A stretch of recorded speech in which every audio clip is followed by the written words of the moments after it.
that makes me excited because I hate old people.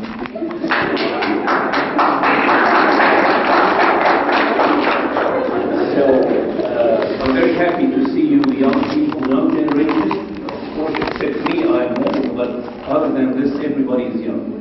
So today I would like to share with you the story of Syria from different aspects. I'm not going to talk to you about the shelling, about the snipers, about the crimes that are committed every minute, that you can see it on your smartphone. Everybody has a smartphone. Everybody has seen a video.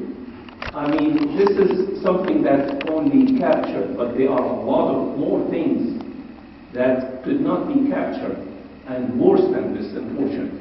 But I'm not going to talk about that. I'm going to talk about a question should have crossed our mind.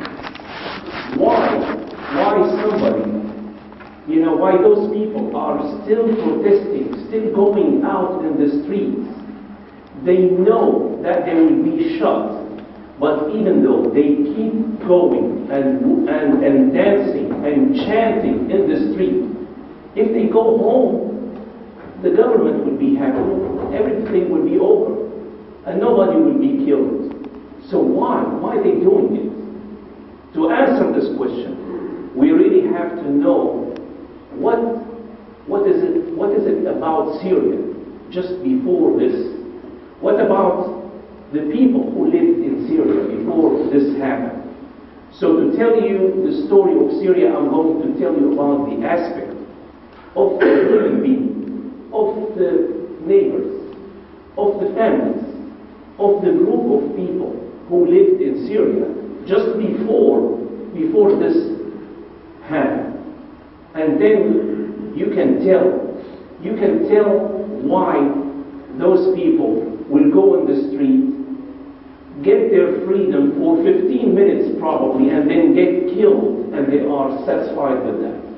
15 minutes of freedom, saying what they want to say, and paying the price, their life for it. You will know why. So, this is the story of Syria. I'm going to tell you first about the characters of my story. The characters are groups. I'm going to group for you the Syrian people before this happened. And before also telling you the revolution story which started in March 15, before I tell you that, I want also to mention a small short story about what happened in a town called Hama. Town called Hama in Syria in 1982.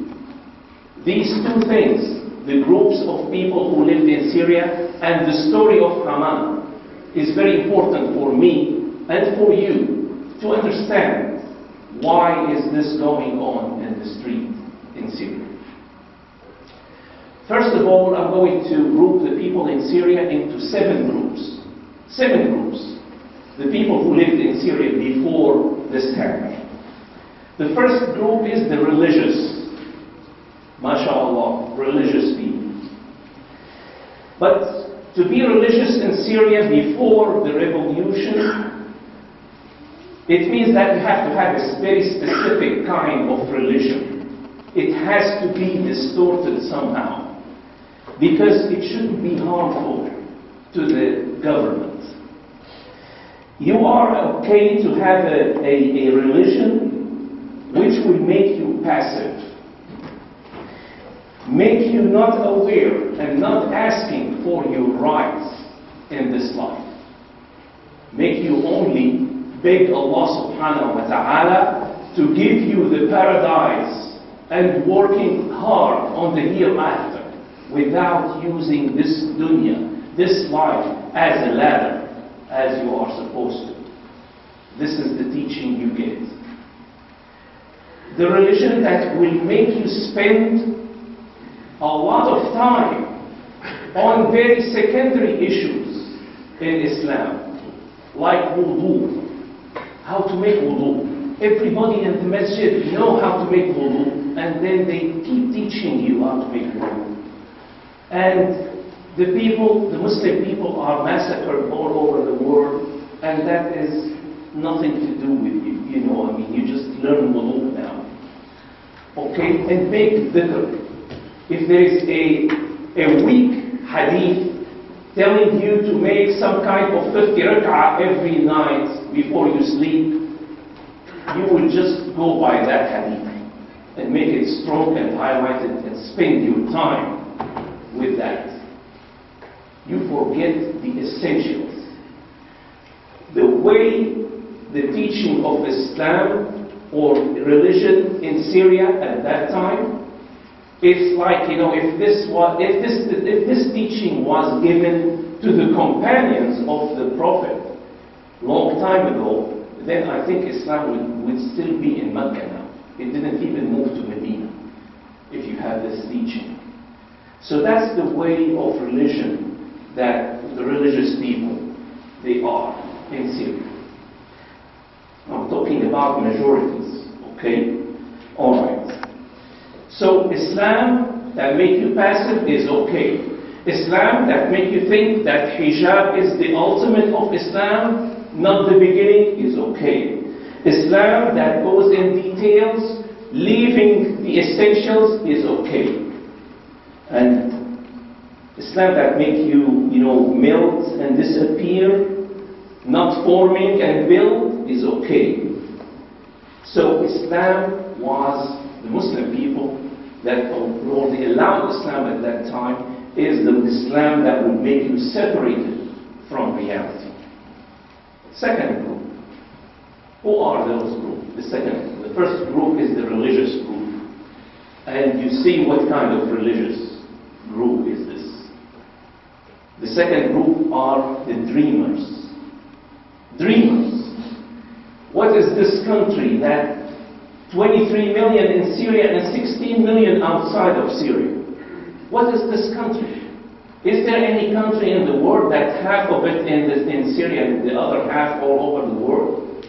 Maybe Lebanon, but I mean, that's the only other country that is competing. And Pakistan. Okay, so the dreams that will take you away from Syria. And those people are young, usually young.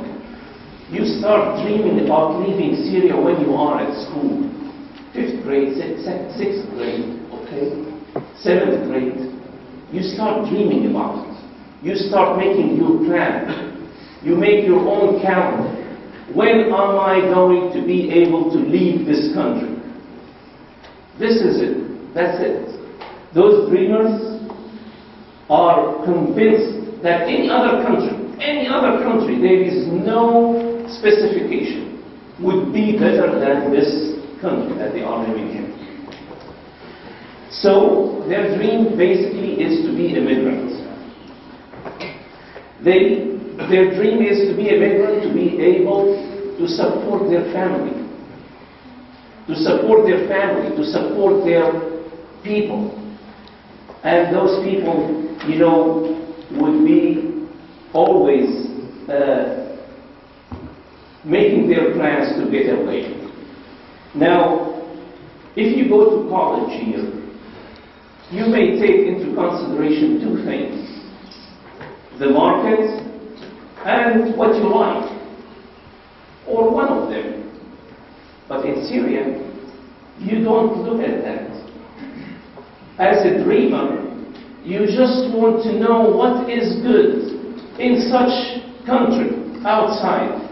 So I'm going to, whether I like it or not, I'm going to study this kind of field, so that will help me when I emigrate. Can you imagine this? Have you thought about it before? And in Syria, for instance, you find people learning languages. Because when you learn language, you just live in this language. You live in different worlds. So you find people, the Syrian people are talented in foreign languages. Well, don't think that I'm very talented in English, by the way. I'm speaking to you, and it's for the first time I'm not worried about my accent, because I feel that the problem of Syria is international, and it doesn't matter if you speak the right English or not. And don't forget about those dreamers, don't forget about the songs, the foreign songs, and the music that will take them away even before they travel. They always like these foreign songs. French, Italian, anything, something foreign that will take you away, will take your emotions and imaginations away. Now, the third group are the immigrants. And this is a large group. I told you 16 million outside, 23 inside. So, those people are the dreamers. They started as a dreamer, and then they became immigrants. Those people, they became successful because they had very great determination to be successful and succeed, because they have families out there. They want to support them. They want to achieve this dream that they always been dreaming about since they were little kids. And those people, these immigrants, are always looked at as heroes. They go visit in Syria, everybody look at them, that they are heroes, they are great, they achieved their dreams, they are examples we will follow. Because of the oppression, though, because of the oppression that they live under, the Syrian people are very nice, very communicative, very successful, but they don't get along together easily, because they are scared of communication. This regime isolated the people. You live just by yourself. You don't trust other Syrians. You don't trust them easily. And that's why, that explained to you why that we had difficulties, for instance, now, to form just a council, okay, a council that will contain the whole Syrians together. The fourth kind of people, the fourth group is the people I hate, old and tired. Those are the old and tired people.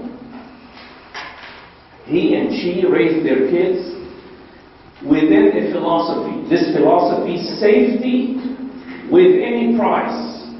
Your safety. Okay? It is okay to be hypocrite a little bit outside this house. When you come back, you have your own thoughts, that's fine. As long as you don't write it down, as long as you don't share it with anybody, as long as you keep it here, as long as you bury it here, that's okay.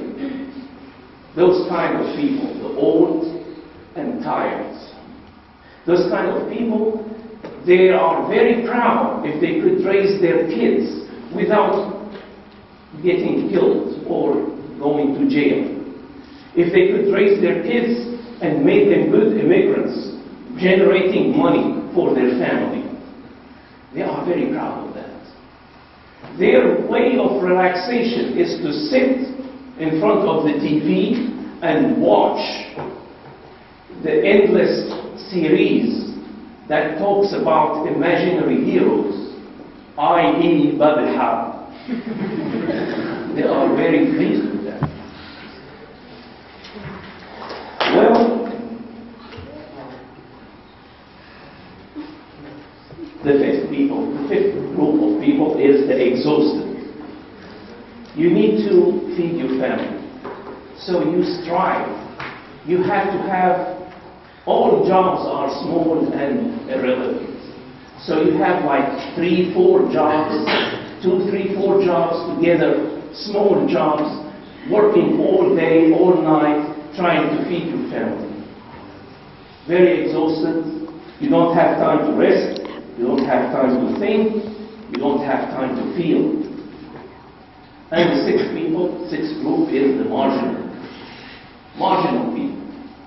And briefly, the whole Syria was marginated, except maybe a couple of spots in Damascus and a couple of spots in Aleppo and some, scattered areas here and there. Everything was marginated. Those people, the regime was supposed to, one of the main slogans of the regime is socialism. The main slogan, but those are completely, they ignored, that like they don't exist, although they are a lot of people. A lot of people. Most Syrians are marginated. And those people, they have maybe less quality. But they are less quality because they are not trained, they are not prepared. Nobody cared about them. It's not because of lack of being smart or intelligent. No, because those people, they were the first fuel for this revolution, and they will not go back. Those people, nobody knew that they are humans. Even they were suspecting that they are human or not, the way they were treated by the government. And the seventh dangerous group are the hypocrites. They are hypocrites. That's the way the dictatorship survived or built their building and their power by hypocrites. So those are minority.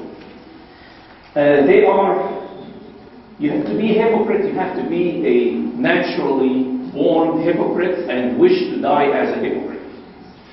That's the way it is. This is the qualification. And you have to enjoy corruption. That's the second one. And you have to be very good in managing corruption. That's the way. If you are this way, then you are, the regime will love you. And you will be very close friends with it. Now, if you have potential to be distinguished in the society, you have to belong to this group, whether you like it or not. Actors, musicians, artists, but the more dangerously they are the religious teacher.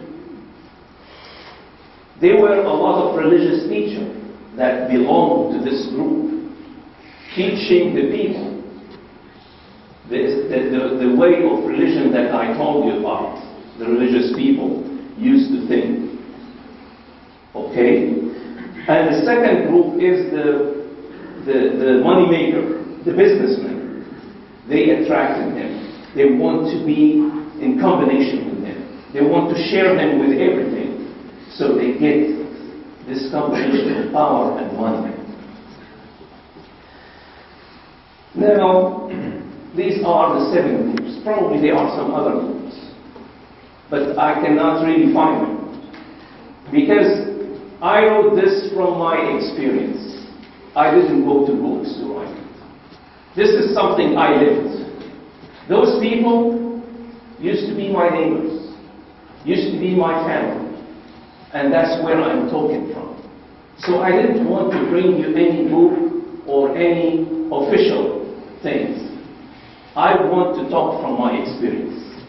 Now, before I go on with the story of revolution, I would like to talk to you about the incidents that occurred in Hama. In Hama, in 1982, that's when the Syrian revolution started. Everybody thinks it started 11 months ago. No. It started in 1982, around that date. An army go to Hama and kill 40,000 people in less than 1 month. Now imagine that somebody give you a job, tell you, okay, you just stand here and count the bodies. Can you count 40,000 people without having a scar in your heart? Can you do that without losing large part of your humanity? You cannot. 40,000 people were killed and massacred in less than 1 month in one small town called Hama. And this left a big scar in the heart of Syrians. This made those who made fun of them, the old and tired people, this group made them so scared. Made them so scared. They can't even bring up this story. They can't talk about it. They can't believe it. They try to deny it. That's the best way. But you can't deny 40,000 people. You cannot deny it. This is something that has been kept in the hearts of Syria since then and made them boil. 40,000 people. 40,000 people. You cannot just count from 1 till 40,000 body while you watch. But yet, the whole world did that. Well, there were no medias, there were no smartphones, there were no young people like you following the truth and taking pictures and taking, snapping shots of what's going on. At that time, nobody knew about it. Nobody knew about it. Recently, they were trying to find somebody who lived these events of Hama, just to interview. I don't think they could find. I don't think they could find anybody who could tell them the story. Thank God. Now anything goes on. You see it on your smartphone while you're taking off your car. Okay, while you're sending off your car. Before you go to sleep, you can just watch it. So, this incident of Hama, I wanted to tell you about before I go on with the story of Syria. Now, how it started? You see that this society, it looks like, it's going to go on like that forever. It's not going to change. But always, this huge building from dictators always are affected, and it has the destruction inside. Always. And that's because of the mercy of Allah subhanahu wa ta'ala. Now, in Dara, just a few kids, it said, go out from school, 10th grade, 9th grade, they were getting out of school. They said, okay, it happened in Tunisia, it happened in Egypt, why don't we just imitate and write it on the wall? So they did. They wrote down to the regime on the wall of their school, thinking that this is something cool. I'm sure they didn't know about Hama. I'm sure their parents never told them about Hama, because they were scared even to bring the thoughts or the memories out. They were not thinking about anything, just writing, just anything. So those kids were taken by the government, detained, tortured, and after that, they were, even their fingernails, they were pulled. Young kids. And when some wise people tried to go and negotiate with the regime, tried to tell them, these are little kids. Forgive them. They didn't mean it. Which actually is the truth.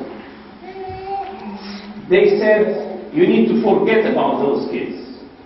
You need to forget about them. And you need to go to your wives and make another kid. And if you don't know how to do it, bring your wives here and we will teach you.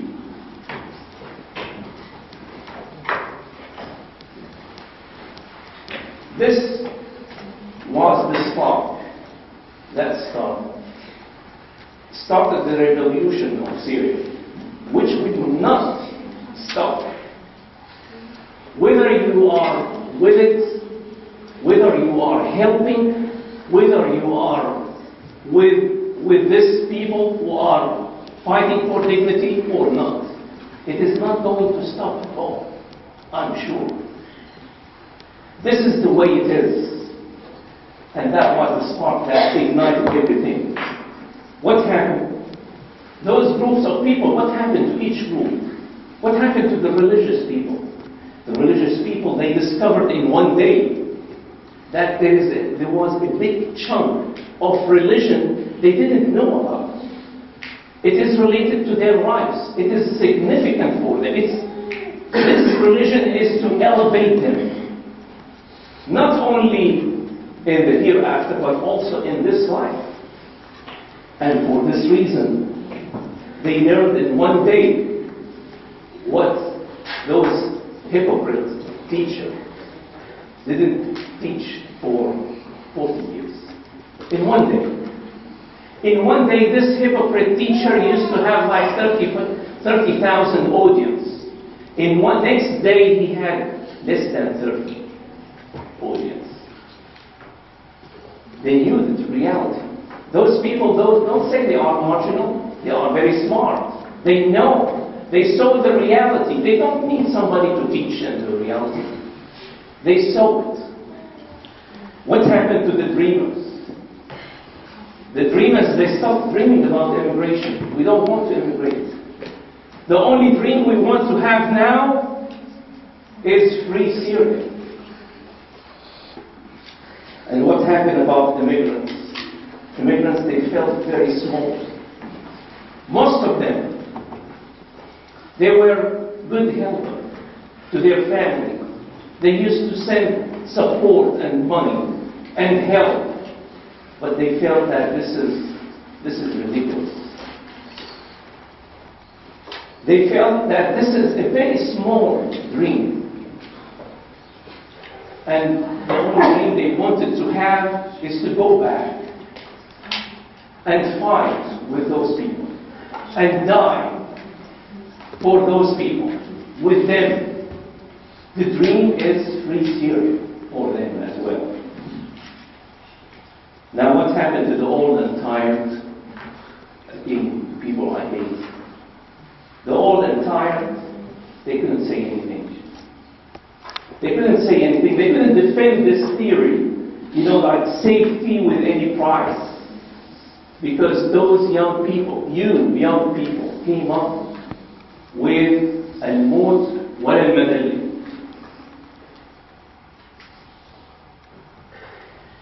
الموت ولا المذلة. To die just for dignity.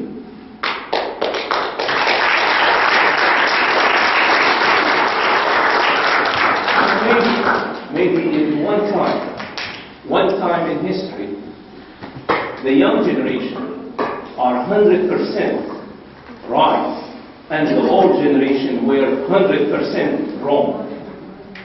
100%. Now what happened to the exhausted people? They found it, life is difficult for them. They've been having small jobs, trying to combine jobs together in order to make ends meet, and they can't make it. So they were just involved in revolution right away.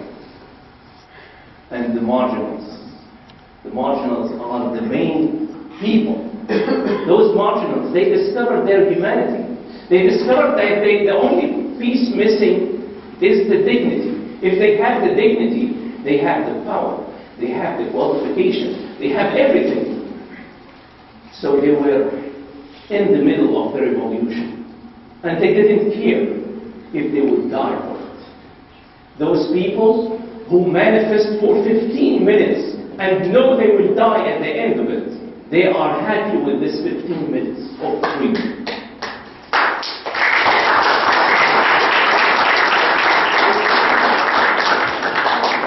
I hope we finish the groups, all the groups, but there's still the hypocrites.